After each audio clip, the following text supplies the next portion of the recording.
আসসালামু আলাইকুম পিচ্চি বাচ্চা। কেমন আছো সবাই? আর 2 মাস পরে তোমাদের এইচএসসি এক্সাম।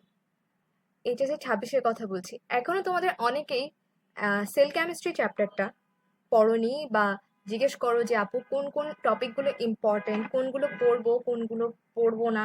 অনেকের বই পড়াই হয়নি, বা অনেকেই সেল কেমিস্ট্রি চ্যাপ্টারটাকে বাদই দাও। কিন্তু চ্যাপ্টারটা বেশ ইম্পর্টেন্ট। আর এই ইম্পর্টেন্ট চ্যাপ্টারের ইম্পর্টেন্ট টপিকগুলো অ্যানালাইসিস করে আজকে আমাদের এই শর্ট ক্লাসটা নেওয়া হচ্ছে, যেখানে আমরা দেখাবো যে এই চ্যাপ্টারে কোন কোন টপিক থেকে কোন কোন সালে প্রশ্ন এসছে, সেটা এমসিকিউ, জ্ঞানমূলক, অনুধাবন, প্রয়োগ এবং উচ্চতর দক্ষতা, চারটেই আমরা দেখাবো। আর তো চলো শুরু করা যাক। তো ফার্স্টেই আমাদের যে টপিকটা আছে সেটা হলো কার্বোহাইড্রেটের প্রকারভেদ, অর্থাৎ কার্বোহাইড্রেট রিলেটেড যেই টপিকটা আছে সেখান থেকে আমাদের কি কি এসছে, বা কতগুলো কোয়েশ্চেন এসছে সেটার একটা লিস্ট। তো এখানে এমসিকিউ এখন পর্যন্ত 2015 সাল থেকে 19 সাল পর্যন্ত, আমি এখানে অ্যানালাইসিসটা দেখাচ্ছি 2015 থেকে 2019 পর্যন্ত। সো এই 2015 থেকে 19 সাল পর্যন্ত এই কার্বোহাইড্রেট পার্টটা থেকে এমসিকিউ এসছে 25টা, যেখানে মেইনলি গঠনগুলোকে ফোকাস করে কোয়েশ্চেন এসছে, এবং এখান থেকে জ্ঞানমূলক বা অনুধাবন এসছে 5টা। এরপর আসি অলিগোস্যাকারাইড, পলিস্যাকারাইড এন্ড কার্বোহাইড্রেট ডেরিভেটিভসে। এটা ছিল মোনোস্যাকারাইড এন্ড ডাইস্যাকারাইড পর্যন্ত। এরপরে অলিগোস্যাকারাইড এন্ড পলিস্যাকারাইড পার্টটা থেকেও আমাদের বেশ কিছু এমসিকিউ এসছে। এর পরিমাণ ছিল 9টা, আর জ্ঞানমূলক অনুধাবন থেকে এসছে 4টা। এরপর আসি one of the most important একটা টপিক, সেটা হলো প্রোটিন। প্রোটিন, যেটা আমাদের অনেকগুলো উদাহরণ থাকে, এবং এই চ্যাপ্টারটা মেইনলি যেটা আসে সেটা হলো উদাহরণ। তো প্রোটিনের পার্টটা পড়তে গেলে আমরা সবাই কম বেশি কনফিউজড হয়ে যাই যে কিভাবে মনে রাখবো, মনে তো থাকে না আপু। তো ওখানে কিছু ছোট ছোট ট্রিক্স আছে, খুব কম, সেটা এমন না যে সবগুলোতে কাজে লাগে, দুই একটা মনে রাখতে, যেমন পানিতে দ্রবণীয় অদ্রবণীয় এটা মনে রাখতে, তারপর প্রোটামিন, সবচেয়ে ছোট কোনটা প্রোটামিন, বা স্যালমন মাছের শুক্রাণুতে কি থাকে, এই ধরনের জিনিসগুলো মনে রাখা যায়, এবং এগুলোর জন্য ট্রিক্স আছে। বাট বাকিগুলো মনে রাখতে ওভারঅল তেমন কোনো ট্রিক্স নেই। এবং এই প্রোটিন পার্টটা থেকে এখানে দেখো আমি 3 স্টার দিয়ে দিয়েছি অলরেডি, এবং এখান থেকে 19টা কোয়েশ্চেন আসছে। বলতে পারো আপু কার্বোহাইড্রেট পার্টটা থেকে তো বেশি কোয়েশ্চেন আসছে, এটা ইম্পর্টেন্ট কেন? তাহলে কারণ প্রোটিন পার্টটা বেশ ঘুরে ফিরে প্রশ্ন আসতে চাই। ইভেন তোমরা যখন মানে মেডিকেল অ্যাডমিশনও দিবা তখনও দেখবা কার্বোহাইড্রেট পার্টটাকে যতটা না এমফ্যাসিস দেওয়া হচ্ছে, তার থেকে প্রোটিন পার্টটাকে বেশি এমফ্যাসিস দেওয়া হয়, বিকজ এই পার্টটা মনে রাখাটা টাফ, এবং কাইন্ডা কনফিউজিং, মেমোরাইজ করে রাখতে পারাটা টাফ হওয়ায়। তো এই জন্য এই পার্টটাকে আমরা সবসময় একটু বেশি গুরুত্ব দিই, এটাকে তাই তোমরা 3 স্টার হিসেবেই পড়বা। আর এখান থেকে বেশি জ্ঞানমূলক অনুধাবন আসে নাই, 2টা করে আসছে। অ্যামিনো অ্যাসিডের ক্ষেত্রে জিনিসটা অতটা ইম্পর্টেন্ট না, কেবল 3টা এমসিকিউ এসছে এবং 2টা জ্ঞানমূলক অনুধাবন এসছিল। লিপিড থেকে যদি আমরা দেখি, লিপিড প্রোফাইল, যে কোনটাতে কোন পরিমাণে, ধরো 100 থেকে বেশি হলে এলডিএল নাকি 100 থেকে কম হলে এলডিএল, এই যে জিনিসগুলো লিপিড প্রোফাইল টেস্টের ব্যাপারটা, বা লিপিডের বিভিন্ন ব্যবহার আছে, লিপিডের আবার বিভিন্ন টাইপ আছে ভিতরে, এবং প্রত্যেকটা কি কি কাজে লাগে বা কি কি কাজে ব্যবহার হয়, কোথায় পাওয়া যায়, চালে কোনটা পাওয়া যায়, কোনো কোনো স্টার্চে কোনটা পাওয়া যায়, বা এই ধরনের জিনিসগুলো এই জায়গা থেকে প্রায় 13টা এমসিকিউ এই পর্যন্ত এসছে। অর্থাৎ 4 বছরে এখান থেকে আমরা প্রায় 13টা এমসিকিউ পেয়েছি। আর এখান থেকে জ্ঞানমূলক এসছে 6টার মতো, জ্ঞানমূলক আর অনুধাবন মিলে। এরপর আসি আমরা এনজাইমে। এনজাইম একটা খুবই ইম্পর্টেন্ট পার্ট, যেখানে প্রচুর এমসিকিউ আছে এবং প্রচুর মনে রাখার জায়গা আছে। যেমন এনজাইম কোন কাজে লাগে, এটা যেমন ইম্পর্টেন্ট, তেমন ইম্পর্টেন্ট যে কি কি প্রকারভেদ আছে, এখান থেকে তোমাদের সিকিউ আসে। বাট এমসিকিউ এর জন্য আমরা 4 বছরে প্রায় 15টার মতো কোয়েশ্চেন পেয়েছি, এবং জ্ঞানমূলক অনুধাবন আমরা প্রায় 6টা পেয়েছি। তো এই তো গেল হলো এমসিকিউ আর অনুধাবনের প্রশ্ন। এবার আমরা যাই বর্ণনামূলক প্রশ্নে, মানে যেটাকে আমরা বলি প্রয়োগ আর দক্ষতামূলক। তো প্রয়োগ আর দক্ষতামূলকে এখানে আমরা টপিকগুলো আলাদাভাবে ভাগ করেছি। যে টপিকগুলো থেকে একদম এক্সাক্ট কোয়েশ্চেন যে যেভাবে এসছে সেটাকে হেডলাইন করে করা হয়েছে।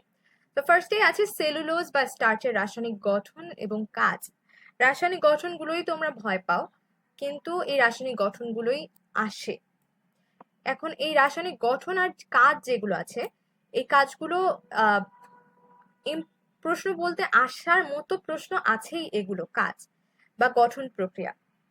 সো একেবারে কেমিক্যালি জিনিসগুলো আঁকতেই হবে এটা যেরকম বাধ্যতামূলক না। জিনিসটা ব্যাখ্যা করতে পারলেও তোমাদের নাম্বার দেওয়া হয়।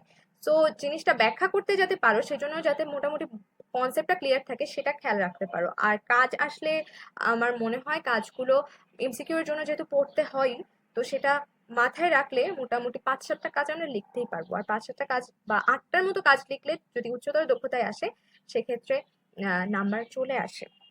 তো এখান থেকে দেখা যাচ্ছে টোটাল প্রয়োগ এসছে 3টা এবং উচ্চতর দক্ষতা এসছে 3টা। সুক্রোজের গঠন এবং কাজ। সুক্রোজের গঠন এবং কাজ থেকে আমরা প্রায় 4টা প্রয়োগমূলক প্রশ্ন পেয়েছি।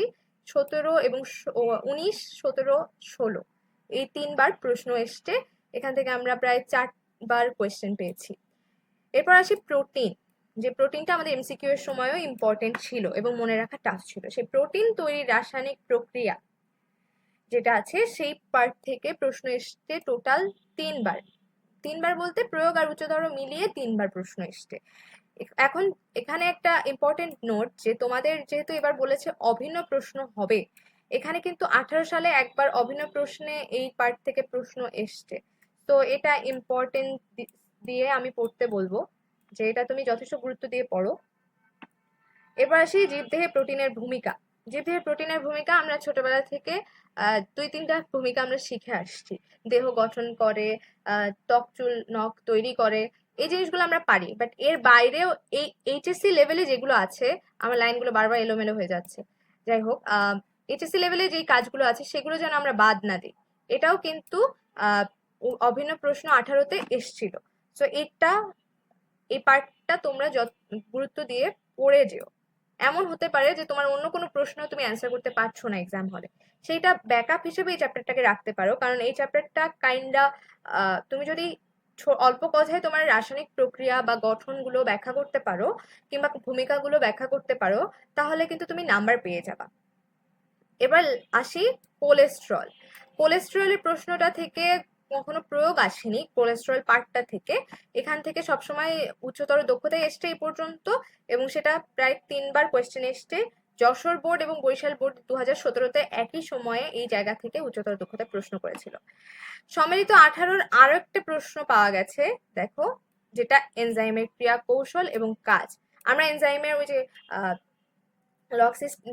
তালা চাবি সিস্টেম যেটা, সেটার ওখানে ক্রিয়া কৌশলগুলো পড়ি এবং কাজগুলো পড়ি।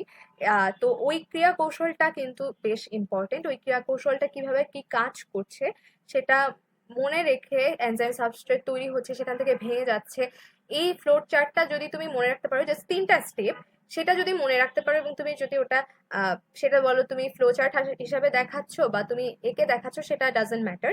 তুমি যেভাবেই দেখাও না কেন, যদি তুমি এটা ব্যাখ্যা করতে পারো বা দেখাতে পারো, তাহলে কিন্তু তুমি 3-এ 3 বা 4-এ 4 যেটাই আসুক না কেন পেয়ে যাবা।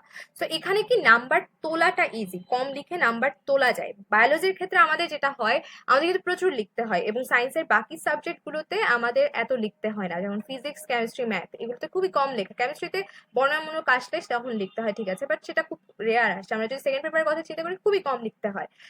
তো সেখান থেকে আমরা যখন বায়োলজি অ্যান্সার করতে চাই, আমাদের একটু টাফ হয়ে যায় যে এত এত লেখা। সেক্ষেত্রে এই চ্যাপ্টারটা তোমার জন্য একটু সেভিয়ার হতে পারে ইন দ্যাট কেস, যে তুমি একটু কম লিখতে পারবা, কম লিখে তুমি বেশি নাম্বার পাবে।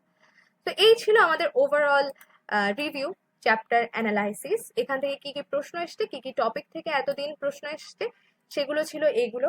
এরপরে নেক্সট কোনো ভিডিওতে তোমাদের সাথে কথা হবে, দেখা হবে। ততদিন পর্যন্ত ভালো থাকো, সুস্থ থাকো, টাটা।